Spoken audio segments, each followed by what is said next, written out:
A belíssima mensagem de abertura do nosso encontro de hoje. E aproveitar para dar as boas-vindas mais uma vez a todos os amigos que estão conosco hoje, começando o estudo bíblico.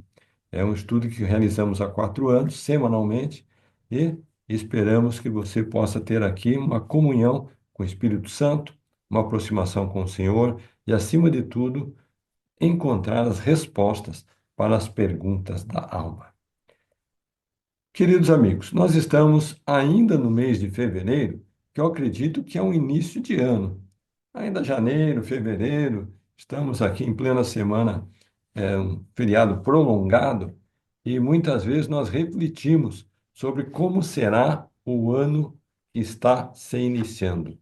Então, baseado nas palavras do Leandro, eu acredito que nós temos que tomar uma decisão muito forte, muito segura, muito firme. Esse ano novo, vamos viver com Deus ou sem Deus? Se nós vamos viver com Deus, a nossa vida vai tomar um rumo. Se nós vamos viver sem Deus, talvez ela vai ficar uma vida sem rumo. E talvez vamos repetir os mesmos caminhos, as mesmas situações, dilemas, desafios que vivenciamos no passado. Tem uma frase que eu falo com frequência, que Deus está mais interessado no seu futuro do que no seu passado. Independente de qual tenha sido o futuro ou o passado, independente de qual tenha sido a sua condição anterior, o seu futuro é maior do que o seu passado à vista de Deus, desde que nós estejamos alinhados, conforme falou muito bem Leandro. Abraão era um exemplo de retidão. Até quando tentaram tirar-lhe a vida, o Senhor mandou anjos para protegê-lo e ele foi, digamos assim, milagrosamente salvo daquela ameaça. Então, nesse início de ano, queridos amigos e amigas, eu convido cada um que está aqui presente, desde o João Roberto, que aparece em primeiro lugar na minha tela, até o João Marcondes, lá de Suzano, que está aqui na última posição da minha tela. Que possa ser um ano diferenciado, um ano voltado para a espiritualidade, um ano voltado para a retidão, um ano voltado para a espiritualidade e aproximação com Deus, Salvador, com Jesus Cristo, com os valores da eternidade. E temos dificuldades? Temos. Temos desafios? Temos. Temos dilemas? Temos. Temos situações, às vezes, preocupantes? Temos, gente. Foi assim no tempo de Abraão? Foi. Foi assim no tempo de Jesus Cristo? Foi. E não é diferente no nosso tempo. Mas a solução, a paz, o caminho do equilíbrio é através das Escrituras, através da oração, através da comunhão com a nossa fonte divina, a nossa origem divina, e temos a humildade, conforme Leandro citou nas suas palavras, aquela humildade de Abraão, de nos colocar numa situação que literalmente, Senhor, eis-me aqui, faça-se em mim a sua vontade. Eu termino minhas palavras e devo passar para a Vânia, dando um testemunho que Deus tem planos, promessas, propósito, chamado e missão para cada um dos amigos e amigas que está aqui nesse momento conosco. O seu desafio qual que é? Você está alinhado com a vontade divina.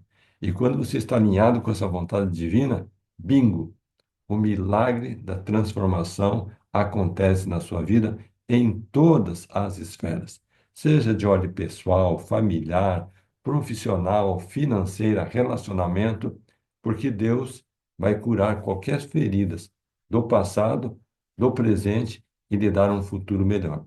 E eu digo essas palavras em nome do Senhor Jesus Cristo. Amém. Amém. Boa noite a todos, uma satisfação estarmos aqui juntos nessa noite. E eu tenho uma fala que eu sempre bato nessa tecla. Nas Escrituras tem a resposta para todos os nossos perguntas, questionamentos e problemas. Então, se nós temos alguma dificuldade, saibam que nas Escrituras, na Bíblia, no Velho Testamento, no Novo Testamento, vai ter lá um direcionamento para qualquer dificuldade que exista aqui na sua vida, na vida de cada um. E vou usar um exemplo de Paulo, lá é um apóstolo que eu gosto muito, lá do Novo Testamento. Então, Paulo ele era um perseguidor dos cristãos. Primeiro, nós temos que entender que Paulo, o nome dele não era nem Paulo, o nome dele era Saulo de Tarso. Tarso era uma cidade, ele era conhecido Saulo de Tarso. E ele era uma pessoa que estudou muito as leis de Deus, conhecedor de toda a palavra do Senhor. Ele era uma pessoa muito sábia, ele teve os melhores mestres na palavra, então ele era um fariseu. Fariseu acreditava na vida após a morte, acreditava na ressurreição, acreditava na obediência aos mandamentos. E Paulo era isso. Só que daí surgiram os cristãos. Paulo achou que o cristianismo ia destruir o povo judeu. Então, ele participou daquele momento de perseguição aos cristãos. Então, o que aconteceu com Paulo?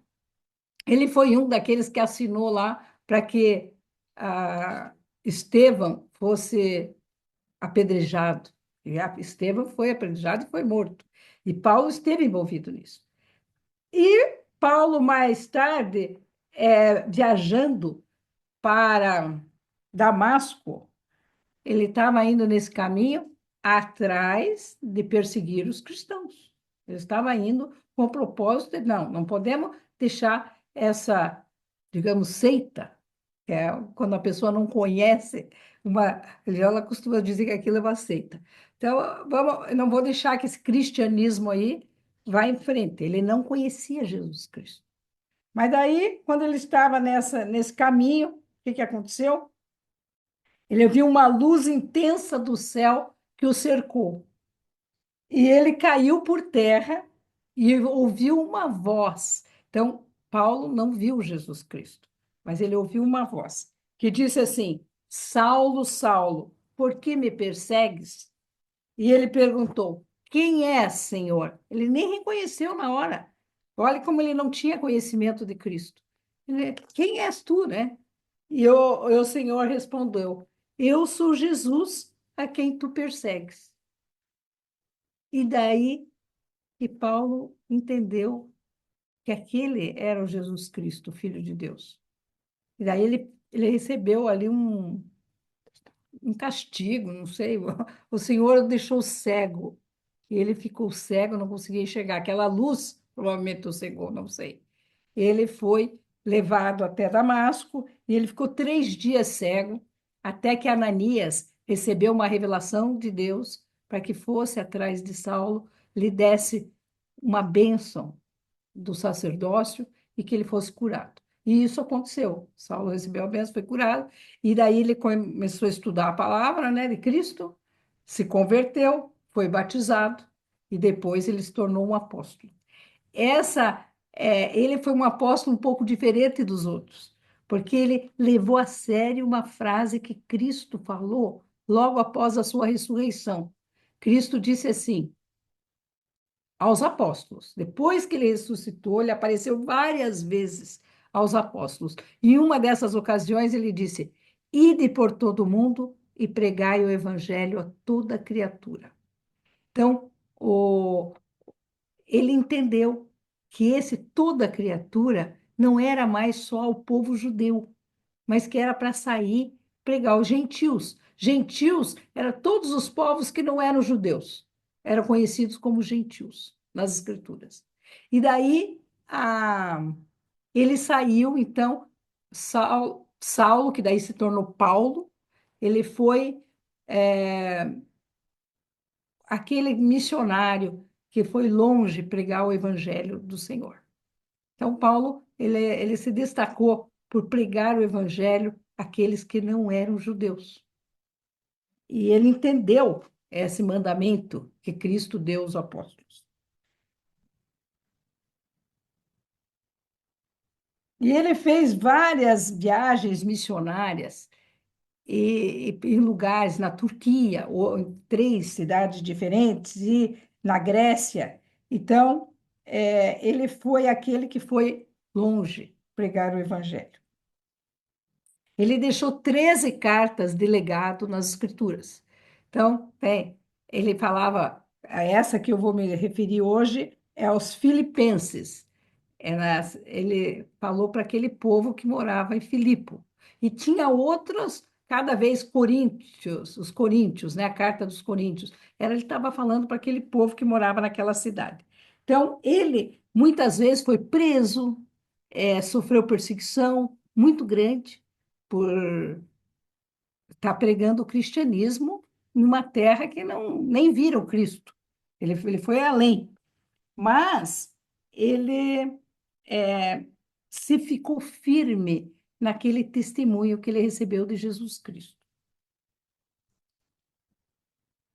E mais tarde, né, depois ele foi para Roma, foi preso, e no final da vida ele morreu mártir da fé. Ele foi decapitado durante o reinado do imperador Nero. Isso por volta de 67 anos depois de Cristo. E ele terminou, lá em Timóteo tem uma escritura que fala assim, que ele escreveu, ele sempre, como ele estava preso, ele não deixou de pregar o evangelho. Mesmo quando ele estava na prisão, ele mandava carta para os membros da cristãos, para os membros da Igreja de Jesus Cristo, e mandava essas cartas dizendo para eles, ó, preguem o evangelho, ensinem isso está certo, isso está errado. E ele ia através dessas cartas ensinando o evangelho de Jesus Cristo para as pessoas. E nessa carta que ele escreveu a Timóteo, ele diz: combati o bom combate, acabei a carreira e guardei a fé. Ele sabia que, mesmo que ele ia ser morto, ele tinha feito o melhor possível na sua vida e que ele guardou a fé em Cristo, aquilo que ele recebeu do Senhor. Mas hoje eu vou falar um pouquinho sobre uma doutrina que está em Filipenses 3 e 4. Depois, quem quiser ler com calma esses capítulos, está no Novo Testamento, Filipenses, capítulo 3, capítulo 4. Uma das coisas que ele fala ali, que ele considerava que ele perdeu tudo, né? Ele era uma pessoa importante dentre os romanos, dentro. Ele era de origem romana, ele tinha, ele era, ele era bem considerado, digamos assim, antes pelo conhecimento que ele adquiriu das escrituras e tudo mais, por ele ser um fariseu, ele tinha uma certa, além de conhecimento, ele tinha uma certa popularidade, ele tinha uma posição na sociedade importante, Paulo. Só que, por causa que ele escolheu seguir a Jesus Cristo, ele perdeu tudo isso. Isso aí não teve mais importância. Mas para ele diz assim, que o que importa mesmo era a fé que ele tinha em Jesus Cristo. Então, ele colocou que aquilo que ele perdeu não tinha valor. O que tem valor é a fé em Jesus Cristo. Ele fala, ele é quem nos justifica. Então não adianta ter méritos. Ele tinha muitos méritos de saber toda a palavra de Deus que foi dita no Velho Testamento e tudo, ele tinha todo aquele conhecimento. Mas isso não tinha valor, porque o que tinha valor mesmo era a fé que ele tinha no Salvador Jesus Cristo. Então ele fala, considero tudo como perda, por causa da sublimidade do conhecimento de Cristo Jesus, meu Senhor. Então, o tesouro na vida de Paulo era conhecer a Jesus Cristo. Ele deixou isso muito claro nas Escrituras. Se nós quisermos ter um tesouro na nossa vida, nós precisamos conhecer Jesus Cristo. Temos que buscar isso. O Senhor conhecia o coração de Paulo. ele fez todos aqueles erros lá no início, mas Deus sabia que a intenção dele era preservar a lei de Moisés e tudo mais. Ele não sabia que Cristo cumpriu a lei de Moisés. Então, foi falta de conhecimento espiritual dele. Mas a hora que ele se converteu, ele se voltou a Jesus Cristo. Agora, tem uma escritura que ele colocou aqui que me chamou muito a atenção. Eu tenho que mudar aqui. Ele fala assim: porém, uma coisa faço, e é que, esquecendo-me das coisas que para trás ficam e avançando para as que estão diante de mim, prossigo para o alvo, ao prêmio da soberana vocação de Deus em Cristo Jesus. Olha que ensinamento, precisa de meditação para compreender, mas diz assim: esquecendo-me das coisas que para trás ficam. Então, na nossa vida, nós muitas vezes ficamos parados no nosso progresso espiritual, porque aconteceram coisas na nossa vida, no passado, na nossa infância, na nossa juventude, que nos prendem e nos impedem de progredirmos espiritualmente. Paulo, ele passou por várias circunstâncias. Primeiro, ele passou como perseguidor dos cristãos. Então, ele deve ter feito coisas que não, ele agora, com o conhecimento que ele tinha, não era coisa boa. Mas ele também passou por momentos de muita perseguição. Outras pessoas começaram a perseguir. Quando ele entrou nessas cidades que ele foi pregar, muitas vezes ele foi apedrejado, perseguido, foi preso, passou por muitas coisas. E ele pensou assim: nossa, eu ficar preso e tudo, nossa, eu fui naquela cidade, dei a minha vida para ensinar e sou apedrejado. Então não vou mais fazer essa obra. Ele ia ficar parado. Mas qual que foi a atitude de Paulo? Ele fala aqui claramente: esquecendo-me das coisas que para trás ficam. Então ele passou uma borracha. Eu não vou ficar olhando para trás. E isso serve para nós, para a nossa vida. Se nós queremos progredir espiritualmente, nós não podemos ficar presos. Ah, aquele meu chefe aconteceu isso com meu ex-marido, aconteceu isso com meu filho. Se a gente ficar preso nas coisas, ele foi ingrato, eu dei toda a minha vida por ele, ele não tem gratidão, e a pessoa começa a pôr isso na cabeça e ela para no progresso espiritual. Então, nós precisamos nos arrepender? Sim. Quando temos pecados graves, nós temos que orar, pedir perdão a Deus, reparar o erro, fazer o que puder para ser consertado. Depois disso, gente, você fez o teu melhor, pediu perdão, acreditar que Deus perdoa. Uma das coisas que Cristo fazia era isso. Quando ele chegava perto de uma pessoa, ele podia até curar aquela pessoa, mas ele dizia assim: teus pecados são perdoados. Ele perdoava pecados. Ele queria nos ensinar que ele perdoa pecados. Então, nós temos que pôr isso na cabeça. Primeira coisa, não pensar mais no passado, nos arrepender dos nossos pecados e deixar que Cristo vai. Aquele sacrifício expiatório de Cristo, quando ele morreu na cruz e também na sua oração no jardim do Getsemane, todo esse momento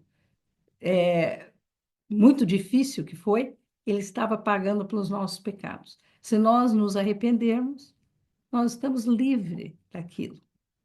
É diferente das leis terrenas. As leis terrenas nós temos que pagar. Fizemos o erro, vamos ter que pagar. As leis celestiais são diferentes. Cristo pagou pelos nossos pecados. Oi? Posso dar um exemplo? Pode. Um dos exemplos mais clássicos, bonitos e inspiradores que nós temos na Bíblia é o momento em que os judeus apresentam a Salvador Jesus Cristo, uma mulher, e dizem eles: Mestre, de acordo com a lei, essa mulher deve ser apedrejada. A Bíblia fala que Jesus estava escrevendo na areia. Ele continuou escrevendo na areia. E daí ele simplesmente falou o seguinte: aquele que estiver sem pecados pode atirar a primeira pedra. Saiu um, dois, três, quatro, cinco, seis, saíram todos. Só ficou Jesus e a mulher. Daí vejam só o diálogo que sucedeu ali. Mulher, onde estão os teus acusadores? E ela olha e não tem ninguém. Só está ela e o mestre. E daí, movido de profunda compaixão, bondade, amor, misericórdia, o Salvador diz: Filha, eu também não te condeno. Vais e não peques mais. Ou seja, Jesus Cristo não queria saber do passado da mulher, o que tinha acontecido, ou deixado de acontecer, o porquê que aconteceu, ou onde aconteceu, com quem que aconteceu, porque isso daqui já era passado. O que o Salvador estava interessado era no futuro daquela mulher, uma vida de ressignificação, de restauração, de renovação, de renascimento, uma vida de virtude. Então, repito as palavras da Vaninha. Não importa o que aconteceu lá atrás, gente. Se você foi traído, humilhado, injustiçado, se de alguma forma te ofenderam, te magoaram, te hostilizaram, perdoa quem tiver que perdoar, perdoa a si mesmo, e a vida é sempre daqui para frente, nunca daqui para trás. E avançando para as que estão diante de mim. É o versículo 14 do 3. Prossigo para o alvo. Olha que isso aqui é um ensinamento poderosíssimo. Nós temos que ter a nossa meta não terrena, a nossa meta espiritual. Qual que é a nossa meta espiritual? É voltarmos a viver com Deus depois desta vida. E essa meta, ele tinha, Paulo, ele diz: prossigo para o alvo, ao prêmio da soberana vocação de Deus em Cristo Jesus.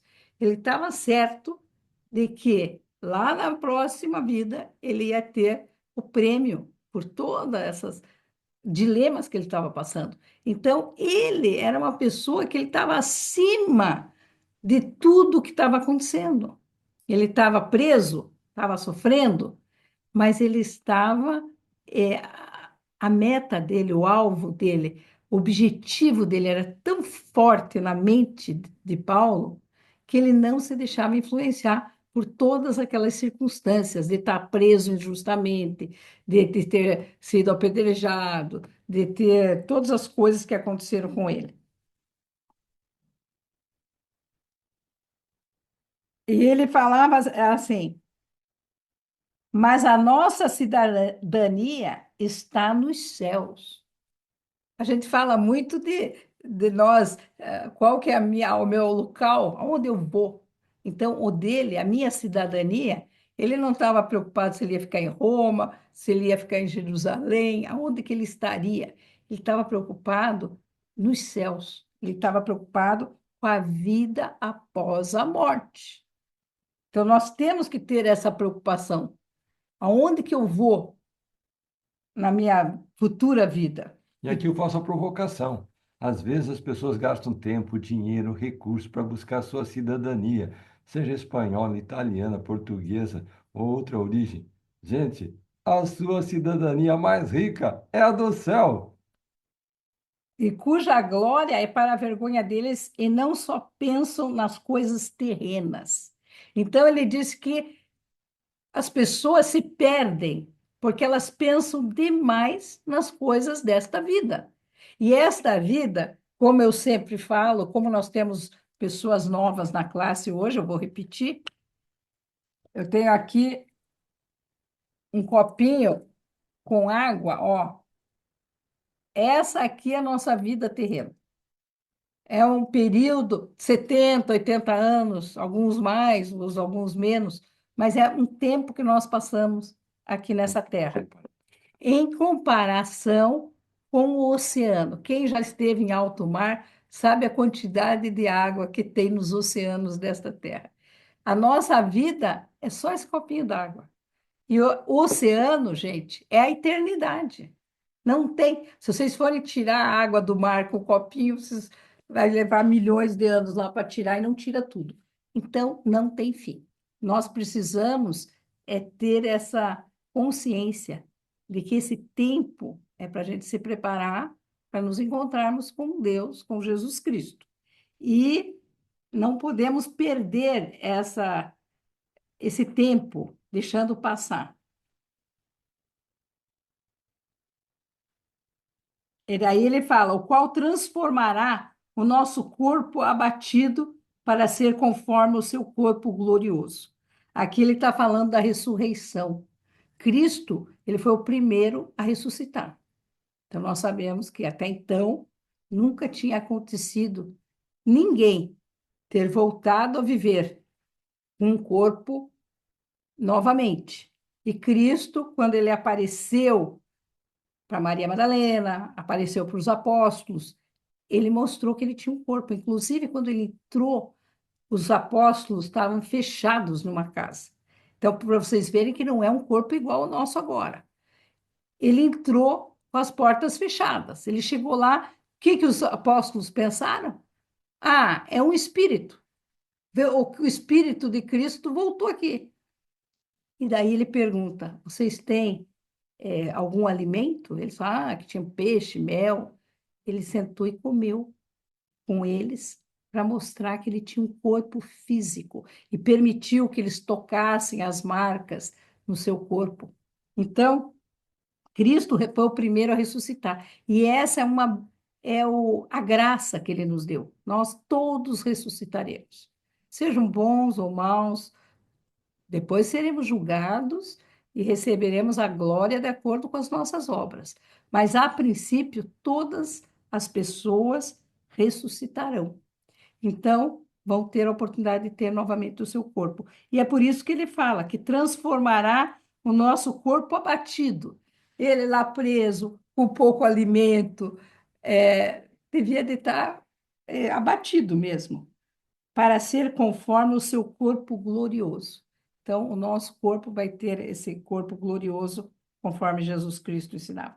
Isso aqui, Paulo já acreditava antes dele ser apóstolo, antes dele conhecer Cristo, ele já acreditava na ressurreição, porque ele fazia parte do grupo dos fariseus, que acreditavam na ressurreição e na vida após a morte. Já os saduceus, que era outro grupo, não acreditavam na vida após a morte. Sabe o que me chama a atenção a respeito da trajetória da vida de Paulo, gente? Se nós pararmos para analisar, ele era um perseguidor dos cristãos, daí miraculosamente ele se converteu, ele passa a ser um seguidor e posteriormente ele passa a ser um pregador. Então, olha só a trajetória, hein? De perseguidor a seguidor e a pregador. Agora, você que está aqui conosco nesse estudo bíblico e você leu o Novo Testamento, a maior parte do Novo Testamento foi escrito por quem? Pode abrir o microfone aí e responder. Então, Paulo, Por Paulo. Pablo, Pablo, Exatamente, Paulo gente. escreveu a maior parte do Novo Testamento. Exatamente. Então, olha só que mensagem poderosa. Independentemente, gente, do seu passado, das suas situações desastrosas, tem muita desatinos, coisa aqui. dos dilemas, dos desafios que vocês vivenciaram. O que Deus tem preparado para o seu futuro é muito maior do que o passado. E podemos nos inspirar na trajetória, na vida, na experiência de conversão de Paulo, para que possamos aplicar na nossa própria trajetória. Obrigada. Regozijai-vos sempre no Senhor. Esse foi outro ensinamento de Paulo. Ele se regozijava, ele se alegrava, gente, por ele conhecer Jesus Cristo e conhecer as benesses, né, as bondades que Cristo fez por nós. Ele tinha esse coração agradecido. Ele estava sempre se regozijando no Senhor. Agora ele dá um ensinamento. Tem mais dois ensinamentos aqui muito importantes que eu tenho que passar aqui em um minuto cada um. Ó. Por nada estejais ansiosos. Antes as vossas petições sejam em tudo conhecidas diante de Deus pela oração e súplicas, com ação de graça. Por nada estejais ansiosos. Tem alguém ansioso aqui na sala hoje? Tem muita gente ansiosa. Hoje, o que mais se tem, o doutor aí deve saber, do coração, é só gente chegando lá numa ansiedade extrema. As pessoas estão ansiosas com a sua vida, com seus problemas, com as suas dificuldades. E ele está nos dizendo aqui, ó, por nada estejais ansiosos. Façam com que Deus conheça todos os seus problemas. Falem para ele na oração. Olha, Senhor, eu tenho essa dificuldade com esse meu filho, tal, tal, tal. Eu tenho essa dificuldade no meu trabalho, assim, assim. Eu tenho essa dificuldade financeira, assim, assim. Falem tudo para o Senhor, em oração. Ele põe aqui, ó. Se antes as vossas petições sejam em tudo conhecidas diante de Deus. Então, nós temos que abrir a boca, falar para Deus todas as nossas preocupações através da oração. E deixar nas mãos de Deus, gente. Não é para nós ficarmos com o peso. Ah, eu estou nervosa agora, vou lá e oro. Passo tudo para o Senhor e continuo a minha vida sem ansiedade. Olha só. E depois ele dá um segredo aqui que é fantástico. Quanto ao mais, irmãos, tudo que é verdadeiro, tudo que é honesto, tudo que é justo, tudo que é puro, tudo que é amável, tudo que é de boa fama, se há alguma virtude, se há algum louvor, nisso pensai. Aqui ele está nos ensinando um princípio maravilhoso. Qual que é o princípio?